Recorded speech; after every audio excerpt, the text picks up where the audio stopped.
Šiandien pateiksiu labai įdomią informaciją, kurios tikrai nepamatysite jokioje televizijoje. Kodėl? Todėl, kad jie susiję ir persipinę interesais, bei negali kalbėti garsiai tam tikromis temomis. Pakalbėsime apie prezidentą Gitaną Nausėdą, kuris prieš išrinkimą aiškiai deklaravo, kad prezidentūra bus atvira visiems. Nežinau kaip ten visiems, bet kol kas joje matau vien aukštuomenės pobūvius, kviestinius svečius, o eilinių, paprastų žmonių su žiburiu nerasi. Ir jūs jų nelaukite. Štai aš, gegužės mėnesį parašiau laišką prezidentūros kancleriai Algiai Budrytei, prašydamas interviu iš prezidento. Gavau atsakymą. Prašymo dėl interviu tenkinti nėra galimybių. Na kągi, jei nenorite atsakyti interviu metu, pateiksiu visuomeniai informaciją, kuri, manau, jai nepatiks. Šį klipą padalinau į dvi dalis. Pirmoje dalyje parodysiu labai įdomią schemą susijusią su Gitanu Nausėda, o antroje pateiksiu faktus patvirtinančius mano nuogastavimus. Klipo pabaigoje pateiksiu tik du klausimus, į kuriuos norėčiau, kad atsakytumėte jūs, gerbiami žiūrovai. Na kągi, pradėkime. Prezidentas Gitanas Nausėda yra išrinktasis Lietuvos Respublikos prezidentas. Prieš rinkimus jo komanda buvo gausi žinomų žmonių, tarp kurių buvo ir rinkimų štabui vadovavo Algė Budrytė. Manau, mažai kam ši pavardė kažką sakė iki Nausėdos išrinkimo. Turbūt sutiksite, kad rinkimų maratone kandidatai daro įvairiausių veiksmų. Susitikinėja su visuomeninių organizacijų vadovais, verslininkais, dorais ir nedorais žmonėmis. Derina galimos pagalbos būdus. Žodžiu, būna gražių, oficialių ir neviešinamų, užkulisinių susitikimų, susitarimų. Suprantama, kad štabo vadovas visada viską žino, visur dalyvauja ir vadovauja. Tai va, toks žmogus Nausėdos komandoje buvo Algė Budrytė. Tikrai gerai matyti jis strategavo, jei Nausėda buvo išrinktas prezidentu. Prisipažinsiu, ir aš už jį balsavau. Po išrinkimo visiškai logiškas Nausėdos sprendimas paskirti Algę Budrytę savo dešiniąją ranką, tai yra prezidentūros kanclerė. Turbūt vėl sutiksite, kad tokiame poste Budrytė daug galių ir informacijos turi, yra įtakinga. Ir čia prasideda įdomumas. Algė Budrytė susituokusi su Tomu Bindoku. Kas tas Tomas Bindokas? Tai žiniasklaidos sferos žmogus. Jis buvo 15 minučių bendrasavininkas ir įkūrėjas. Dabar jis turi UAB Media Bitės akcijų, kurių turi ir kitas savininkas. Taip pat yra geras ilgametis Tomo Bindoko draugas. Tai Tomas Balžekas. Jie kartu dirba media grupėje. Tomas Balžekas yra generalinis direktorius, o Tomas Bindokas prekybos vadovas. Kas yra Tomas Balžekas? Nesuklysiu sakydamas, kad jis media magnatas. Kaip minėjau, jis ne tik įkūrė ir 12 metų vadovavo 15 min, bet buvo BNS direktorius. Dabartinėje įmonėje Media Bitės jam priklauso 51% akcijų. Ką valdo jo įmonė? Žurnalus, žmonės, Laima, ji, Edita ir tais pačiais pavadinimais interneto portalus. Turbūt sutiksite, kad Tomas Balžekas 12 metų vadovavęs 15 min, įdarbinęs turbūt visus iki šiol ten dirbančių žurnalistus, turi šiokią tokią įtaką tiek tai žiniasklaidos grupiai, tiek naujai valdomai Media Bitės korporacijai. Kągi, kai susipažinote su Tomu Balžeku, laikas keliauti toliau. 2018 metais prezidentė Dalia Grybauskaitė iki 2024 skiria Tomą Balžeką į LRT tarybą nariu. Prezidentė gali skirti viso 4 narius. Kaip minėjau, vienas jų Tomas Balžekas. Štai matote visus narius. Ką daro LRT taryba? Turbūt jau žinote, kad tai aukščiausias valdymo organas. Ji prižiūri LRT veiklą, renka ir 5 metų kadencijai skiria LRT generalinį direktorių, tvirtina jo ataskaitas. Turbūt sutiksite, kad būdamas LRT tarybos nariu, Tomas Balžekas daug gali. Kaip minėjau, LRT tarybai pavaldi yra LRT direktorė, kuri šiuo metu yra Monika Garbačiauskaitė Budrienė. Ja 2018 metais išrinko ir jos kadencija baigsis 2023. Monika Garbačiauskaitė Budrienė, žinia, net 17 metų, 2000-2017 vadovavo Delfi portalui. Turbūt vėl sutiksite, kad visi Delfi žurnalistai ne šiaip savo dėkingi už darbą Monikai. Jie juos įdarbino, mokėjo atlyginimą, skyrė premijas, mokino dirbti. Turbūt nesuklysiu sakydamas, kad ji ir dabar ten laukiamas žmogus. Turi ryšių, pažįstamų, durys visada atviros. Kas dabar iš garsesnių ir įtakingų žurnalistų dirba Delfi? Tai Edmundas Jakilaitis. Visur jį vėjai mėtė, bet šiandien jis ten ir niekas nesiginčys, kad darbą jis savo gerai dirba. Nebe Monikos protegavimo galimai jis ten atsidūrė. Net jei be jos protegavimo, manau sutiksite, kad su Monika Garbačiauskaitė Budrienė jie niekada nesipyko.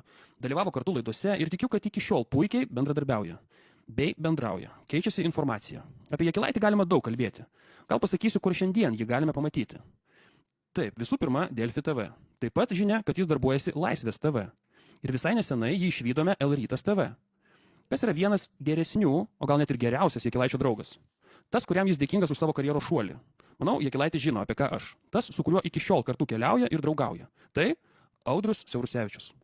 Audrius Siaurusevičius be to, kad 10-metį vadovavo LRT, šiandien vadovauja L-Ryto žiniasklaidos grupiai televizijai. Nieko blogo. Po to, kai jis tapo gendirektorium, iš šios televizijos eterį išėjo sekančios laidos. Dekonstrukcijos su Edmundu Jakilaičiu. Taip pat laikykitės ten su Andriumi Tapinu.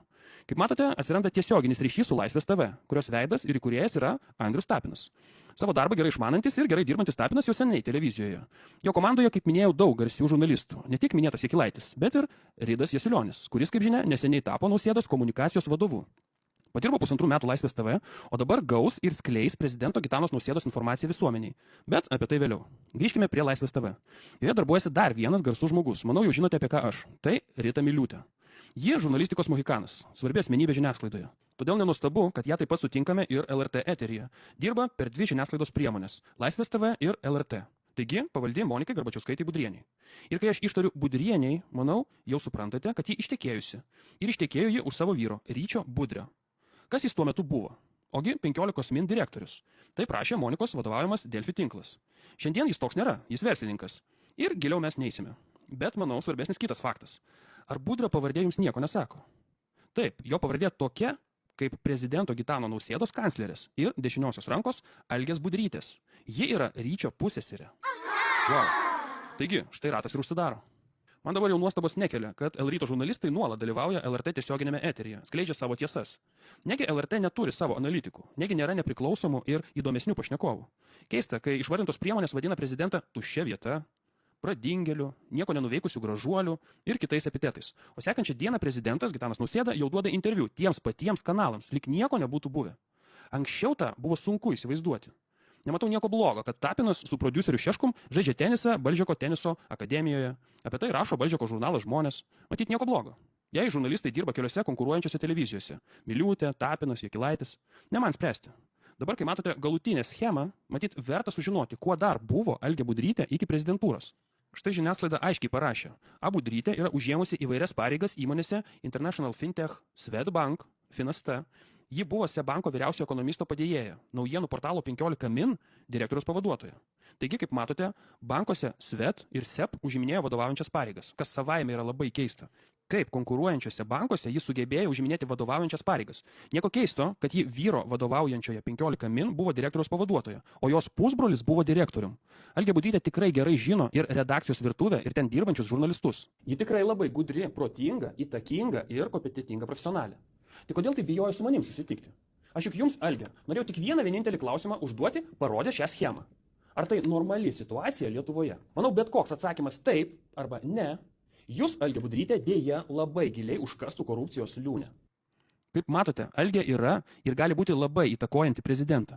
Ir čia nenorom man prisimenamas kito, neilgai prezidento pareigas ėjusio Rolando Pakso atvejis, kuomet jis dėl jam daromos iš Borisovo įtakos buvo apkaltos būdu pašalintas iš prezidento posto. Dabar žiūriu aš į šitą schemą ir man nenorom paralelės brėžiasi.